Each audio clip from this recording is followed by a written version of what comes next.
15 شعبان کی رات میں ہمارے ملکوں میں جو ہمارے عجمی ملک ہیں اس میں وہ کچھ ہو رہا ہے جو نہ میرے نبی نے کیا، نہ صحابہ نے کیا، نہ تابعین نے کیا۔ عجیب و غریب عبادات گھڑ لی ہیں، عجیب و غریب اس کے اعمال بنا لیے ہیں اپنی طرف سے، اور مسجدیں بھری ہوتی ہیں اور روشنیاں لگی ہوتی ہیں اور آتش بازی ہو رہی ہوتی ہے۔ میرے نبی نے اس رات کی فضیلت بتائی، عمل کوئی نہیں بتایا۔ جیسے یہاں کوئی صلاۃ تسبیح کی جماعت کرا رہے ہوتے ہیں، کوئی اجتماعی تہجد پڑھ رہے ہوتے ہیں، کوئی دیگیں چڑھا رہے ہوتے ہیں، کوئی آتش بازی کر رہے ہوتے ہیں، تو وہ اس میں اتنا غلو ہو گیا ہے کہ یہ بھی ٹھیک نہیں۔ اور کچھ علماء نے اس کے رد میں اس کا اتنا انکار کیا ہے کہ اس رات کی کوئی فضیلت ہے ہی نہیں، یہ بھی ٹھیک نہیں۔ اس بیچ کا راستہ، اس رات کی فضیلت میں جتنی احادیث ہیں وہ ضعیف ہیں، لیکن اتنی کثرت سے ہیں کہ ان سب کا مل کر جمع ہو کر کم از کم وہ حسن لغیر ہی تک تو پہنچ جاتی ہیں۔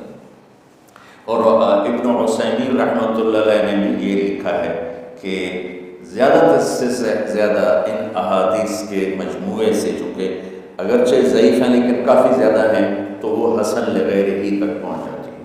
تو حسن لغیر ہی سے کوئی عمل ثابت نہیں ہوتا، عمل ثابت ہوتا ہے صحیح حدیث کے سے۔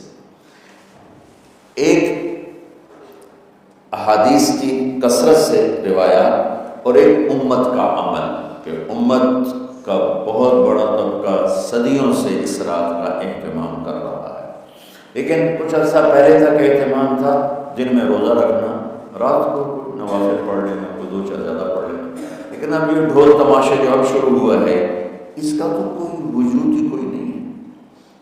تو اس رات کو اللہ تعالیٰ نے مبارک بنایا، اور حدیث پاک میں آتا ہے کہ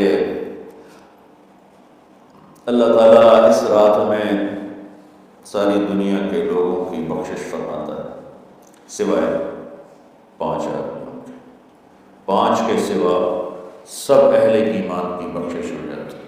مشرک، المشرک، پہلا مشرک، دوسرا مشاحن، مشاحن کیسے کہتے ہیں؟ دل میں بغض رکھنے والا، کینہ رکھنے والا۔ تیسرا مسبل الازار، اپنے پاجامے شلوار چادر کو ٹخنوں سے نیچے تک لے جانے والا، لیکن ایک شرط کے ساتھ کہ وہ تکبر کی وجہ سے، سستی کی وجہ سے ہے، غفلت کی وجہ سے ہے۔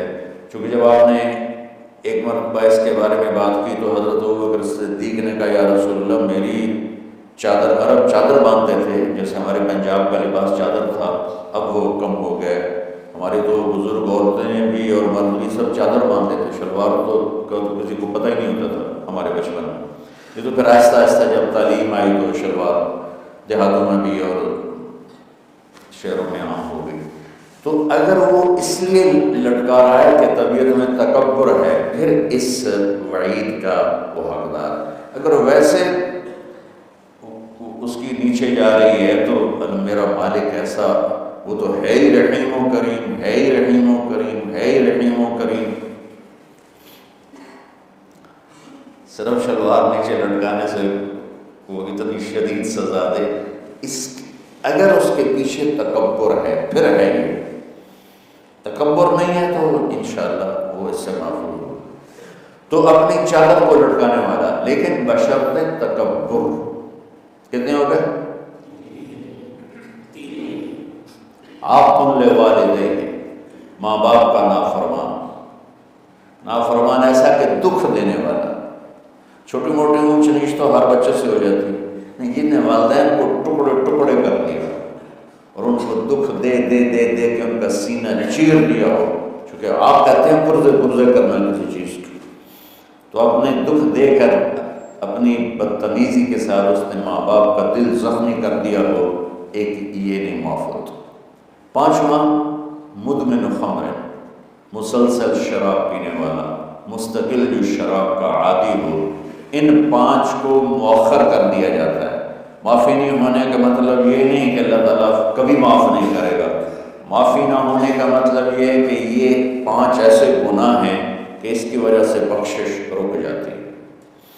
اگر وہ شرک سے نکل آئے، وہ کینہ سے نکل آئے، وہ تکبر سے نکل آئے، وہ والدین کی نافرمانی سے نکل آئے، شراب چھوڑ دے، تو ان کی بھی بخشش ہو جائے۔ جب کوئی توبہ کرے گا فوراً بخشش ہو جائے گی۔ نہ 15 شعبان کی ضرورت ہے، نہ لیلۃ القدر کی ضرورت ہے، نہ بیت اللہ جانے کے ساتھ توبہ کی شرط ہے۔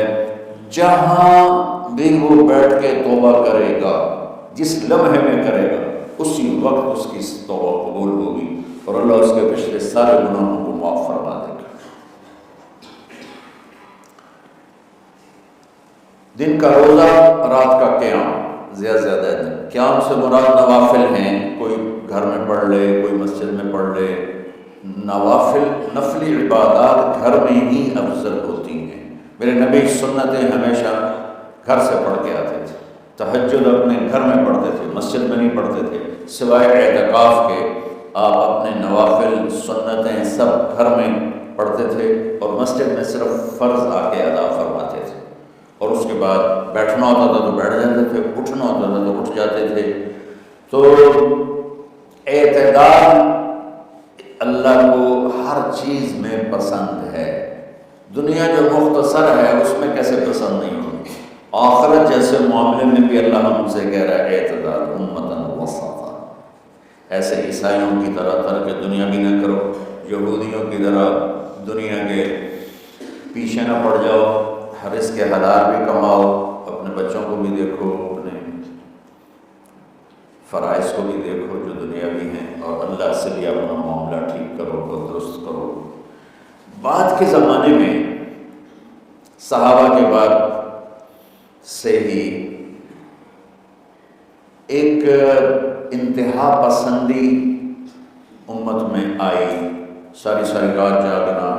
فلاں بزرگ تھے، وہ رسے سے اپنے بالوں کو باندھ لیتے تھے کہ نماز پڑھتے پڑھتے جب نیند آئے اور جھٹکا لگے تو رسے سے بندھے ہوئے بالوں سے اس جھٹکے سے تکلیف ہو اور ان کی آنکھ کھل جائے اور پھر نفلوں میں شروع ہو۔ ایک فلاں بزرگ تھے، وہ اپنے آنکھوں میں نمک کا سرما لگاتے تھے تاکہ آنکھیں جل جائیں، وہ اس میں وہ جلن پیدا ہو جائے، نیند اڑ جائے۔ یہ ایسے واقعات بھرے پڑے ہیں۔ فلاں بزرگ تھے، انہوں نے 30 سال عشاء کے وضو سے فجر کی نماز ادا کی۔ یہ اپنی جگہ پہ بزرگی ہے، لیکن یہ بھائیوں یہ دین ہم پیش نہیں کر سکتے۔ فلاں بزرگ تھے، وہ 30 سال سے ستو کھا رہے تھے کہ روٹی کھانے اور ستو کھانے میں 70 دفعہ سبحان اللہ کا فرق پڑ جاتا ہے۔ تو روٹی کھائیں تو 70 دفعہ سبحان اللہ کم کہہ سکتے ہیں، اور ستو کھائیں تو 70 دفعہ سبحان اللہ زیادہ کہہ سکتے ہیں۔ تو لہٰذا ان کا مجھے تو 30 سال ہو گئے، میں تو ستو کھا رہا ہوں، میں تو روٹی نہیں کھا رہا۔ یہ دین نہیں ہے، یعنی یہ وہ دین نہیں جو ہم انسانیت کو پیش کر سکیں۔ یہ تو لوگوں کو دوڑانے والی بات، یہ رہبانیت کی شکل ہے۔ یہ وہ دین نہیں جو ہم لوگوں کو پیش کریں گے تو وہ کہیں گے واہ واہ واہ واہ کیا دین ہے، میں قبول کرو۔ یہ ایک قسم کا غلو آیا۔ میں ایک حدیث سناتا ہوں، بخاری شریف میں بھی ہے، مجھے اب ہر شے بھول گئی، لیکن وہ ہے نہی الغلو، اس طرح کر کے آپ لوگ زیادہ جانتے ہو جو پڑھ رہے ہیں کہ غلو سے نہیں۔ حدیث آپ کو سب کو یاد ہوگی کہ 3 صحابہ آئے اللہ کے نبی کے گھر اور پوچھا کہ اللہ کے نبی رات کیسے گزارتے ہیں؟ تو گھر والوں نے کہا سوتے بھی ہیں، جاگتے بھی ہیں، کھاتے بھی ہیں۔ تو وہ تینوں آپس میں کہنے لگے وہ تو نبی ہیں، سوئیں بھی تو کوئی بات نہیں، اور شادی ہے کوئی بات نہیں، ہم تو نبی نہیں، ہمیں تو کچھ کرنا چاہیے۔ ایک نے کہا کہ میں ساری زندگی روزہ نہیں چھوڑوں گا، ایک نے کہا کہ میں ساری زندگی سوؤں گا نہیں، ایک نے کہا میں ساری زندگی شادی نہیں کروں گا۔ تو دیکھنے میں تو واہ واہ کیا بڑے بزرگی ہے، بڑے بزرگ ہیں۔ ہمارے نبی کو پتہ چلا، آپ نے تینوں کو بلا لیا، کہا تم مجھ سے زیادہ اللہ سے ڈرنے والے ہو، میں تم سے انا اتقاکم یا اخشاکم الفاظ آپ لوگوں کو زیادہ یاد ہوں گے لیکن مفہوم میں صحیح پیش کر رہا ہوں. آپ نے کہا میں تم سے زیادہ اللہ کو جانتا ہوں، تم سے زیادہ اللہ سے ڈرتا ہوں، میں سوتا بھی ہوں، میں کھاتا بھی ہوں، میں روزے بھی رکھتا ہوں، میں چھوڑ بھی دیتا ہوں، میری بیویاں بھی ہیں، میں اپنی بیویوں کے پاس بھی جاتا ہوں. تم دین میں غلو سے بچو، پہلے امتوں کو ہلاک کر دیا دین میں غلو. دنیا میں غلو یعنی انتہا پسندی، ایکسٹریمسٹ ہونا. دنیا یا دین دونوں میں اعتدال بچو، اللہ تعالیٰ کو پسند ہے.